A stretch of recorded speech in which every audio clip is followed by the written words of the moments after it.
Oke. Udah kita nih Ya. lagi di record. Coba nanti kita keluar. Kita latihan dulu ya. Ya, latihan dulu. Oh iya, latihan Latihan dulu aja ya. sudah sekalian. Ya, Ya Ibu, silakan Ibu, Bu. Ibu. Ya, Bu. Cek sound. Ya. Nanti nunggu Pak Mayes ya. Kita Ya, latihan dulu sambil nggak apa nunggu, ya? sambil nunggu kita latihan aja dulu, Bu. Iya. Kita lihat rekodnya aja Bu kayak apa. Nanti itu ya, nanti di komentari ya kurangnya apa ya. Iya. Ini share Oke. screen-nya mah. Ini ya 65 kan? Ya, Ya. ya betul. Ya. Kita Sini udah. Ibu pembuka dulu ya. Ya, Ibu pembukaan dulu. Latihan dulu aja ya, nggak apa-apa ya. Ya, latihan aja, Bu, nggak apa-apa. Sambil kan di LMS mah nggak bisa, kita udah di sini aja ngobrolnya. Di sini bebas kan, mau salah juga. Buat lucu-lucuan. Nggak apa-apa lah. Yuk kita mulai ya. Iya, Ibu. Berarti kalau Silakan Bu. Iya, silakan Bu. ya kurang-kurangnya ya. Iya, Bu. Oke. Assalamualaikum warahmatullahi wabarakatuh. Waalaikumsalam warahmatullahi wabarakatuh. Selamat pagi Bapak Ibu peserta IHT. Gimana kabarnya hari ini? Sehat-sehat semua? Alhamdulillah. Baik, Bu. Luar biasa. Ibu bagaimana Bu? Ibu apa kabar? Oh, alhamdulillah baik Bu Imi, terima kasih. Alhamdulillah. Baik Bapak Ibu, sebelum kita memulai ke acara IHT di pagi yang cerah ini, alangkah baiknya kita untuk berdoa terlebih dahulu. Berdoa dimulai.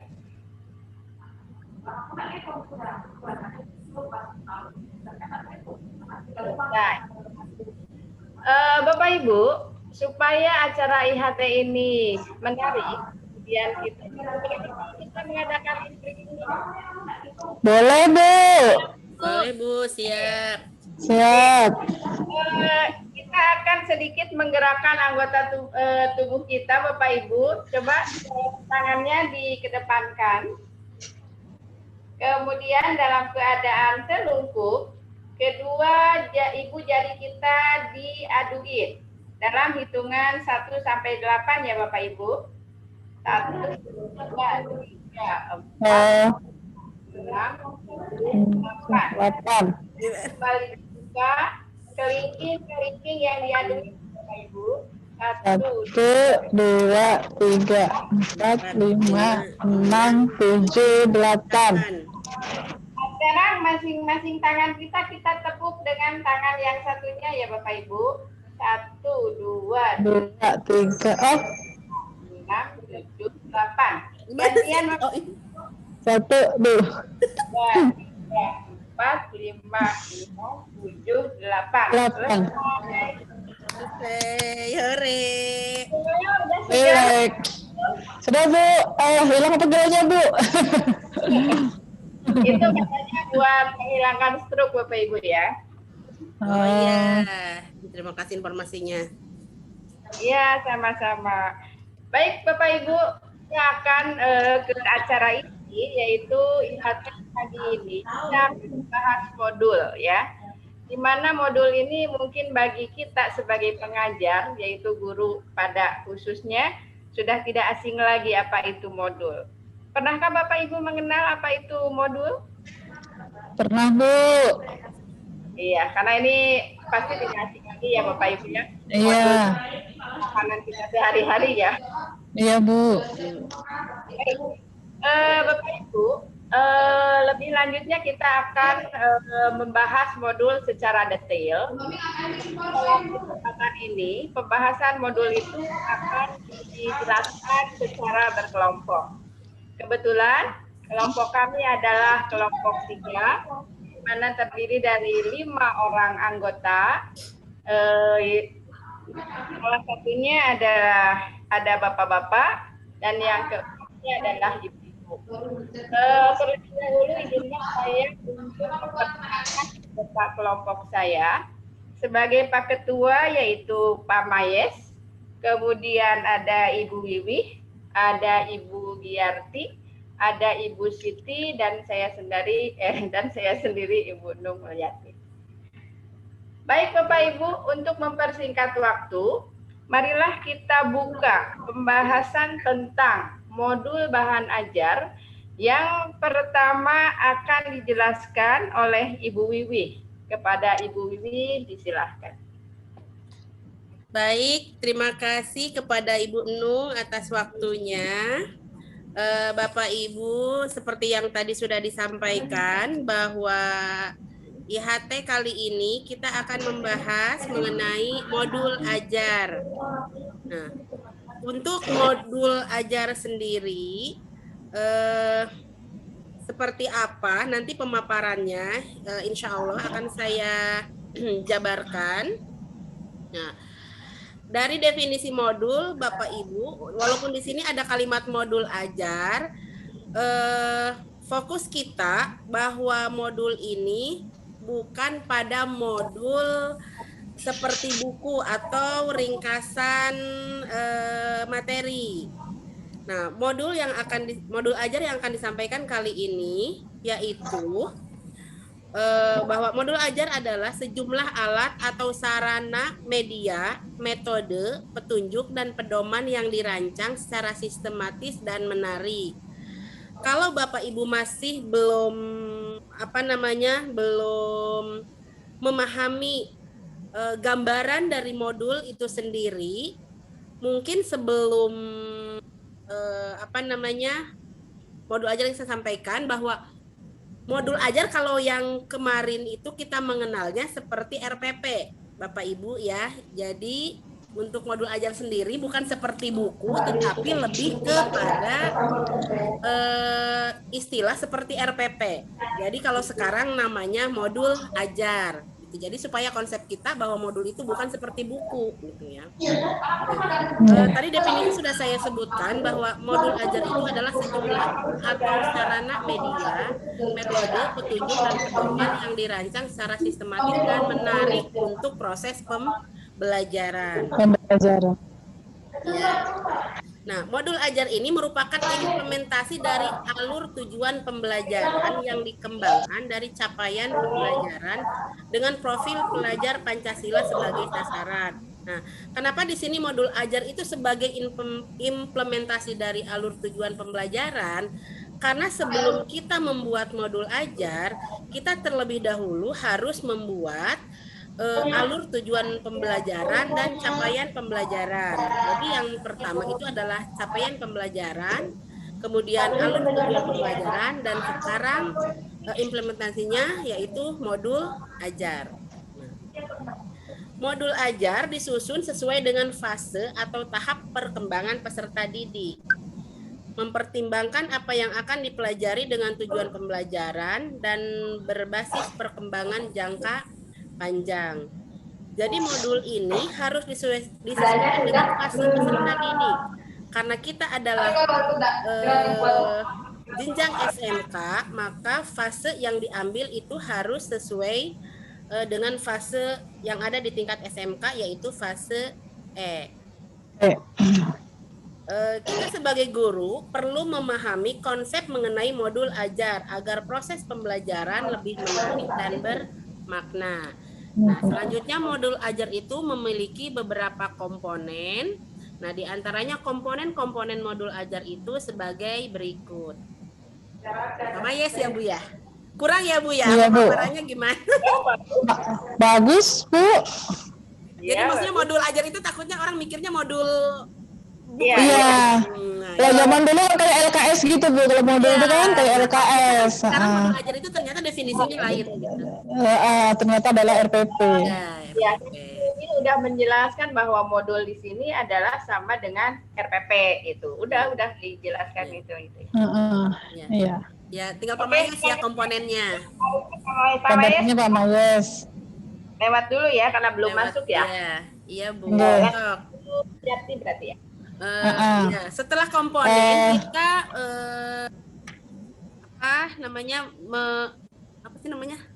selanjutnya tahap selanjutnya yaitu memahami prinsip-prinsip pembuatan modul. Nah, Ya. Prinsipnya sebagai berikut, ya Bu. Iya, terima kasih Bu Wiwi ya. Tadi Bu Wiwi sudah menjelaskan konsep modul ajar, bahwa yang harus kita pahami adalah bahwa modul ajar itu adalah, kalau dulu kita kenal RPP ya, jadi seperti itu. Ada komponen-komponennya juga sudah disebutkan oleh Pak Mayus tadi ya, dan ada beberapa komponen. Kemudian dalam menyusun modul ajar, kita harus memperhatikan prinsip-prinsip ya, yang digunakan untuk mengembangkan modul ajar ya.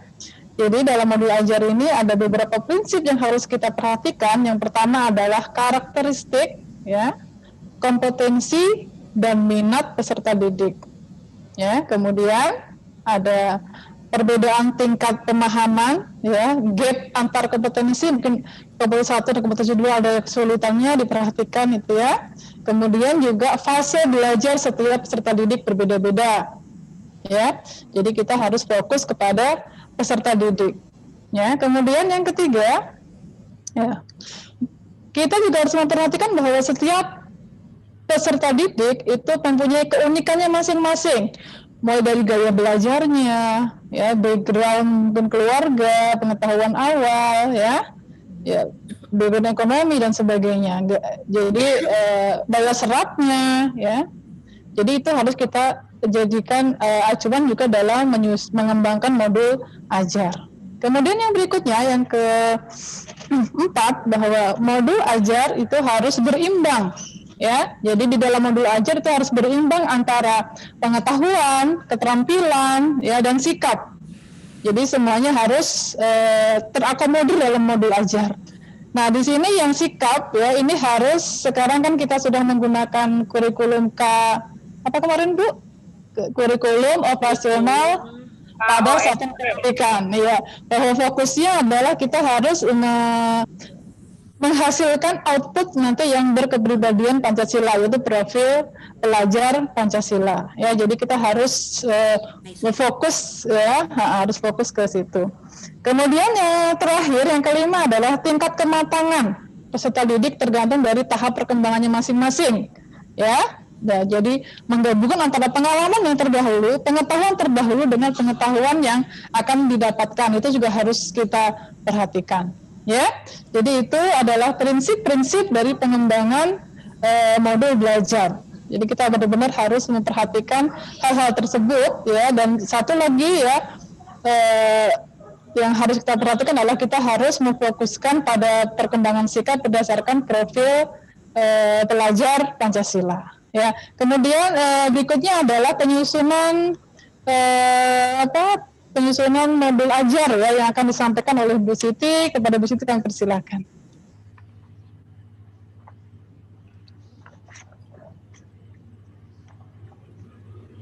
Silakan Bu Siti. Halo, kedengaran? Ya, siap Bu, kedengaran.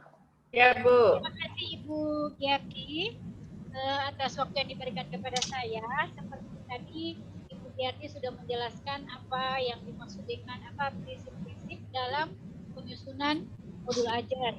Oke, Bapak Ibu, sekarang kita akan mempelajari lagi, memahami apa yang dimaksud dengan atau prosedur penyusunan modul ajar. Jadi di sini ada 6 ya. Ada 6 prosedur tentang penyusunan modul ajar. Yang pertama adalah analisis kondisi kebutuhan guru, peserta didik, serta satuan pendidikan. Jadi pada kondisi ini guru mengetahui kondisi dan kebutuhan peserta didik berdasarkan latar belakang serta naskah, sesuaikan dengan kemampuan dan aktivitas guru. Jadi di sini kita dalam analisis kondisi kebutuhan guru peserta didik kita harus berdasarkan pada kebutuhan peserta didik ya, dengan latar belakang sarana dan prasarana yang ada di sekolah kita.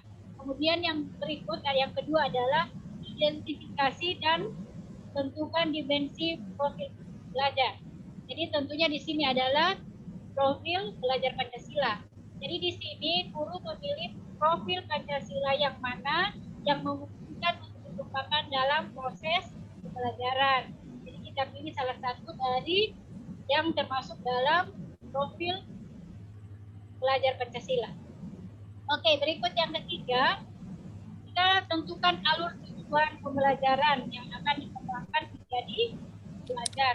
Jadi pada tahap ini, kita sebagai guru dapat memilih ATP hasil pengembangan sekolah atau mengacu pada ATP yang sudah ada.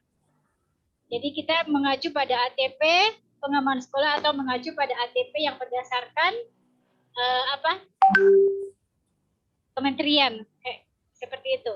Kemudian yang keempat, susun modul ajar berdasarkan komponen yang tersedia. Jadi selain itu komponen inti, guru dapat memiliki komponen kebutuhan pembelajaran. Kemudian yang kelima, pelaksanaan pembelajaran. Dalam pelaksanaan pembelajaran ini, guru melakukan kegiatan pembelajaran sesuai dengan modul ajar yang telah disusun. Jadi kita dalam pelaksanaan pembelajaran kita membuat atau menyusun dulu modul yang akan kita gunakan dalam proses pembelajaran. Oke, berikut yang terakhir, yang keenam adalah evaluasi dan tindak lanjut.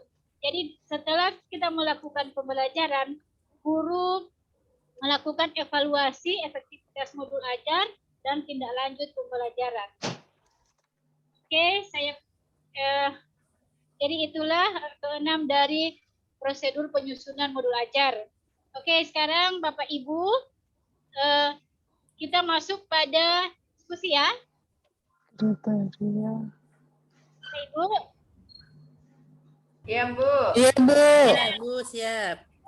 Ya, sekarang kita masuk pada diskusi. Kira-kira dari materi dari awal mengenai konsep modul ajar, kemudian komponen, prinsip dan kebutuhan modul ajar. Kira-kira ada pertanyaan dari Bapak Ibu? Ayo silakan. Kalau tidak ada nanti saya akan bertanya. Nanti kita sama-sama diskusikan bersama. Bu Pamayes sudah masuk apa belum Iya, ini Bu. Pamayes? Belum ada, Bu. Di WA juga nggak ada, Bu. Waduh, nanti kita susah ya kalau nggak bareng-bareng gini. Di telepon Kak, Bu ya. Jadi biar nggak lama lagi gitu, Bu. Biar kita udah rekaman. Di grup juga belum dibaca itu Pak Maya. Iya, ya. Iya, belum baca, Bu. Japri aja kali ya, Bu ya, biar cepet. Coba nih di Japri aja. Penutupnya belum nih. Oh iya, Ibu. Ya, Ibu. Tuh, Pak. Ya, sebelum saya menutup materi kita pada hari ini, tidak ada pertanyaan lagi sehubungan dengan materi kita pada hari ini mengenai konsep modul ajar, komponen modul ajar, prinsip dan prosedur penyusunan. Ada enggak? Contohnya belum. Contoh yang buat modul ajar itu berarti ada di penyusunan kan? Iya. Oke, sekarang Oke, Bapak Ibu, sekarang saya akan memperlihatkan. Ya, itu nanti kita kan bikin tugas kelompok. Nanti kita akan buat tugas kelompok. Nanti saya akan berikan contohnya ya bagaimana cara menyusun modul ajar. Oke, Bapak Ibu? Ya, Bu, siap. Iya, Bu, terima kasih. Ya. Jadi saya pikir demikian diskusi kita pada hari ini mengenai konsep modul ajar, komponen modul ajar, prinsip penyusunan modul ajar, dan prosedur penyusunan modul ajar. Nanti untuk pekerjaan kelompok nanti kita bahas di rumah saja ya. Jadi nanti saya akan berikan contoh-contoh penyusunan dari modul ajar. Oke, terima kasih. Assalamualaikum warahmatullahi wabarakatuh. Waalaikumsalam. Waalaikumsalam. Kita keluar dulu, Kak Bu, terus rekamannya dulu ya? Iya. Iya, Bu Wiwi gitu ya? Kita Keluar dulu. Kita keluar dulu. Bu Wiwi, berapa menit itu durasinya? Tadi. Tadi 24, Bu. Berapa? 24. Oh, cukup ya. Makanya. Tapi saya nggak Ya. lihat sih kayaknya. Itu Pak Maya sebelum itu berarti panjang. Alhamdulillah. Iya. Iya. Oke, keluar dulu ya. Nanti kita buat Zoom baru yang lagi. di copy yang mana, Iya. Bu? Iya, Bu. Yang mana? Nggak tahu saya. Bunong.